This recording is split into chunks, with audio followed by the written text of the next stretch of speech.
you've got a bunch of tigers and it's time to open the cage. It's kind of a, let me at 'em. Sometimes you're up there and you're watching your fingers do things that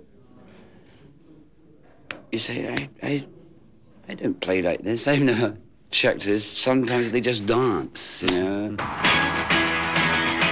But sometimes you look for that moment when, you know, your own body's doing things that you didn't know you were capable of. And that really, I guess, is the drug.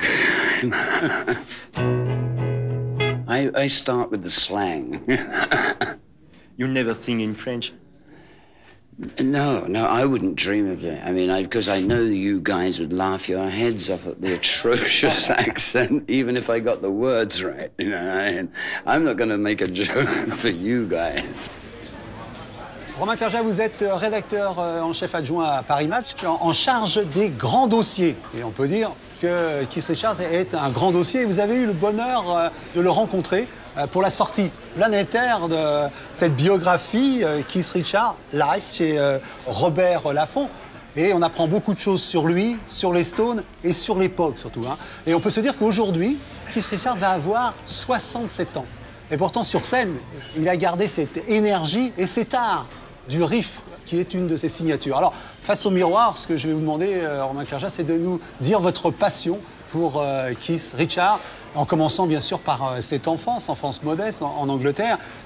Quand même, ça n'a pas été simple pour lui, c'est moins qu'on puisse dire. Alors... Non, c'est juste après la guerre, donc l'Angleterre est en ruine, essaie de se reconstruire. Lui, c'est un petit gamin de banlieue, de parents assez pauvres. Il se traite de... Il dit, je sais ce que c'est que la lâcheté, parce qu'il se faisait taper sur le chemin de l'école, les tout fluets, moches, timides avec singe. les filles. Oui, on l'appelle aussi le singe. Il faut revenir à ses parents, parce qu'il y a aussi cette éducation à la fois de la part de son père et à la fois de la part de sa mère. Oui, alors c'est très marrant de lire qu'il avait une telle peur de son père qu'il n'avait pas peur de prendre une claque, il n'avait pas peur de se faire crier dessus, simplement que son père l'ignore parce qu'il avait fait quelque chose qui lui avait déplu. C'était pour lui, il le raconte, une angoisse absolue. Il y aura une rupture très longue avec son père. Hein. Oui, une rupture qu'il explique en fait par, un peu pour les mêmes raisons, par gêne. C'est-à-dire que sa mère, ses parents divorcent, sa mère part vivre avec un type avec qui il s'entend bien, lui en tant qu'enfant. Puis son père s'éloigne un peu discrètement, c'est une espèce d'anglais un peu introverti. Et Keith Richards a commencé à devenir ce qu'il est, à mener sa vie d'excès. Il est persuadé que son père en a honte, est gêné. Et du coup, il n'ose pas, personne n'ose faire le premier pas. Ils se retrouveront qu'au début des années 80. Oui, ce qui est formidable, c'est que le père rigide qu'il a laissé fait place à un type qui tient la route avec lui, la bouteille en main, quoi. Oui, complètement. Il le retrouve, il y a une photo d'ailleurs dans le bouquin extraordinaire où c'est les deux pirates, quoi. Le pirate et son fils qui se sont retrouvés, quoi.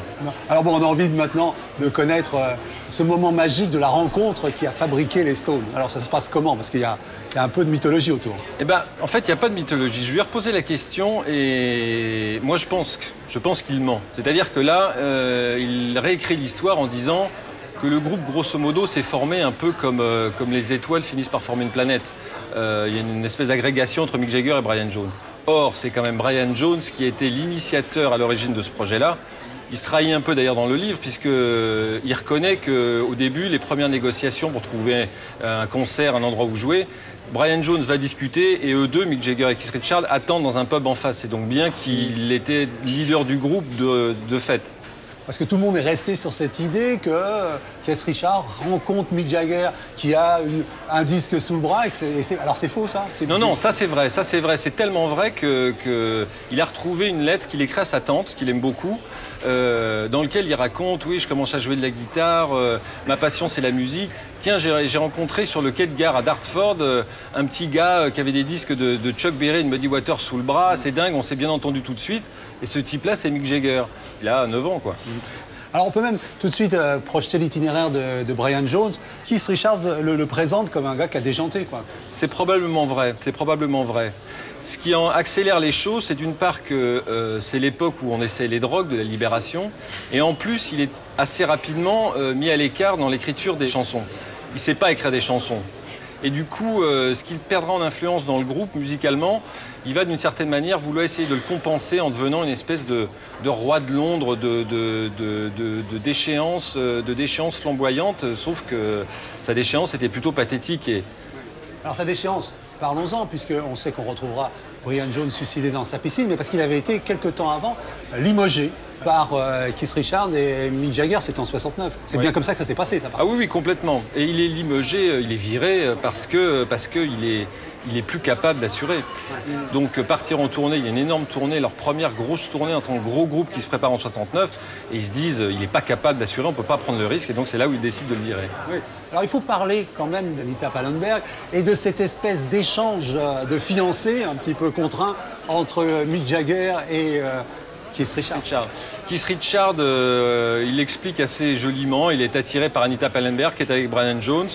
Keith Richards n'ose rien faire, et puis au détour d'un voyage en Espagne, Brian Jones, qui est encore une fois complètement chiffonné, ils sont obligés de l'abandonner dans un hôpital, et il se passe quelque chose. Ils ont une histoire, ils sont ensemble, et Anita Pallenberg, qui est actrice d'origine allemande, tourne un film qui s'appelle Performance avec Mick Jagger, une espèce de film expérimental plein de drogue, et Mick Jagger et Anita Pallenberg ont une liaison sur le tournage. Et pour se venger un peu par la suite, eh bien, il couche avec Marianne Faithfull, et il se fait prendre par Mick Jagger, il entend la clé dans la porte, il prend ses affaires et il saute par la fenêtre, et il dira qu'il a oublié ses chaussettes, et que maintenant à chaque fois qu'il croise Marianne Faithfull, il lui dit est-ce que tu as retrouvé mes chaussettes finalement? Voilà. Et il dit que heureusement Jagger n'était pas un gars à regarder sous son lit. Ouais. Voilà. Non, mais c'est pour à la fois aussi amorcer le regard qu'il porte sur Mick Jagger, parce qu'il va y avoir une brouille et qui va mettre même le groupe en péril. Dans les années 70, Keith Richards est complètement accro à l'héros. Il n'a jamais manqué un concert, donc il réussit à assurer le minimum. Donc, c'est-à-dire, mais il n'est pas en état de faire quoi que ce soit de plus. Donc c'est Mick Jagger qui prend en charge les rênes du groupe. Et quand il devient sobre, si je puis dire, en 79, c'est sa 6e désintoxication, c'est la bonne, il revient en se disant bon, ben voilà, maintenant je suis clean, je voudrais aussi m'occuper des affaires du groupe. Or, Mick Jagger s'y est habitué. Et ne veut surtout pas que Keith Richards se mêle de s'occuper des affaires de marketing, d'orientation du groupe. Et le coup de nucléaire, si je puis dire, c'est quand il renégocie en 83 un contrat avec CBS. C'est Mick Jagger qui s'en occupe avec le Prince Rupert Loewenstein, qui est leur avocat. Sans dire à Keith Richards, il négocie un album solo qu'il fait. Et Keith Richards l'apprend dans les journaux. Du coup, Mick Jagger l'aurait tué ce jour-là. Voilà. Il l'aurait tué. On sent bien quand il reparle de ce moment-là, il est toujours aussi énervé, effectivement. Parce qu'il y a quand même, on apprend quelque chose qui nous sidère parce qu'on aime les Stones. Par contrat, aujourd'hui, Jagger et Richards ne chantent pas ensemble sur scène. Oui. Et ne vont pas dans la loge l'un de l'autre depuis 20 ans. Alors, la loge, c'est pas par contrat, oui. Mais pour chanter sur scène, alors que dans les années 70, effectivement, quand ils faisaient des duos, c'était des moments extraordinaires. Là, maintenant, quand Keith Richards joue ses 2 chansons sur scène, Mick Jagger doit quitter la place. Et ça fait 20 ans que l'un et l'autre ne sont pas allés dans la loge. En fait, quand ils sont en tournée, ils ne se voient que sur scène. Ouais. Ils se rencontrent au pied de l'escalier pour monter sur scène, et ils se quittent quand ils en sortent. Aujourd'hui, c'est une bonne entreprise. Ça leur plaît aussi toujours de jouer de la musique et de partir en tournée, mais c'est plus un groupe au sens premier du terme. Alors il y a dans ce livre un moment aussi qui est fou, sont les tournées aux États-Unis qu'il fait avec son fils. Alors en fait c'est en 76, c'est pas les tournées aux États-Unis, c'est la tournée en Europe. Il vient de perdre, il apprend juste avant de monter sur scène qu'il perd un enfant, Tara. Alors il est très élusif sur cette affaire. Ce qu'on comprend, c'est que entre le fait qu'il n'était pas là, qu'Anita Pallenberg était dans les vapes, cet enfant n'a pas été enterré quelque part, il n'a pas été incinéré. Il est mort quelques jours après sa naissance, Tara. Oui, ouais. Et il l'apprend vraiment 30 secondes avant de monter sur scène. Et cet enfant, il dit, il aurait 30 ans aujourd'hui, il n'y a pas une semaine sans que je pense à lui. Et je le retrouverai un jour. Mais visiblement, physiquement, cet enfant, on ne sait pas ce qu'il est advenu. Marlon, leur fils, a 7 ans. On comprend à mi-mot qu'Anita Pallenberg n'est pas en état de s'en occuper. Il y a une tournée à faire, donc Keith Richards décide de l'emmener avec lui. Et ils vont de ville en ville, tous les deux, le père et le fils, en voiture, dans la Bentley de Keith Richards, qui est toujours héroïnomane. Et son fils lui lit les cartes, le réveille quand il va pour aller dans le décor.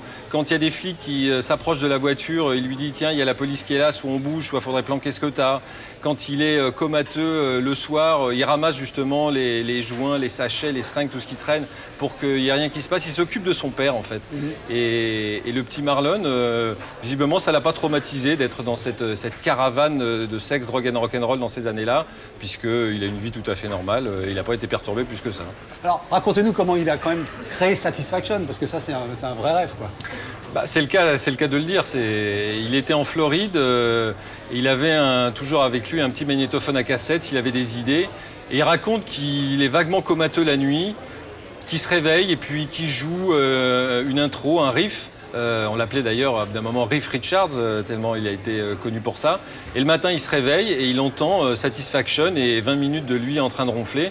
Voilà, ça lui est venu dans son sommeil, le titre et le riff d'intro, ce qui fait l'essentiel de la chanson. Alors toujours dans ces moments tendres, ces moments émouvants de ce livre, c'est le rapport à sa mère et à la mort de sa mère. Elle a un cancer, il va la voir à l'hôpital et il lui joue ce fameux air que son père lui a appris. Oui, il lui joue le premier air qu'il a appris, un petit air espagnol, pas très compliqué. Malagueña. Oui, Malagueña. Et il raconte... C'est pour ça que le livre est bien, même quand on parle avec lui, c'est qu'il prend tout un peu à l'anglais, c'est-à-dire sans tragique. Et il joue ça, il sait que sa mère va mourir, elle est très faible. Et donc il lui joue ce morceau et sa mère le regarde et elle lui dit « Pas mal, mais enfin ta guitare est désaccordée, Kiss. » Voilà. En tout cas, ce très beau live, il faut le dire, il est dédié à Patricia. C'est sa femme de toujours depuis les années 80, ce qui paraît dans le show business maintenant une éternité. Ouais. Pas pour lui. Lui dit que si Anita Pallenberg n'était pas devenue folle, il l'avait poussé à partir, il serait toujours avec elle. C'est un fidèle, Keith Richards. Et cette Patty Hansen, elle lui a donné 2 enfants. Ils vivent dans le Connecticut. Et puis, visiblement, elle s'est adaptée à son mode de vie, puisque je lui ai demandé la dernière fois qu'il n'avait pas dormi 2 jours d'affilée. Il m'a raconté que c'était il y a 10 jours avant. Bon, bah voilà, il est toujours le même et elle s'est habituée. Voilà. Qu'est-ce qu'on doit écouter en premier, ou presque uniquement pour ceux qui... Quelques extraterrestres ne connaîtraient pas les Rolling Stones. Qu'est-ce qu'on doit écouter tout de suite? Satisfaction, on l'a forcément entendu. Gimme Shelter, c'est un morceau mythique. Et puis Start Me Up, parce que c'est vraiment la signature de Keith Richards, cette façon de faire des riffs très violents et syncopés avec des silences justement dans les riffs. C'est sa signature. On va sortir avec cette musique-là dans la tête et certainement dans les oreilles. En tout cas, merci beaucoup. C'était vraiment un superbe Keith Richards. Merci.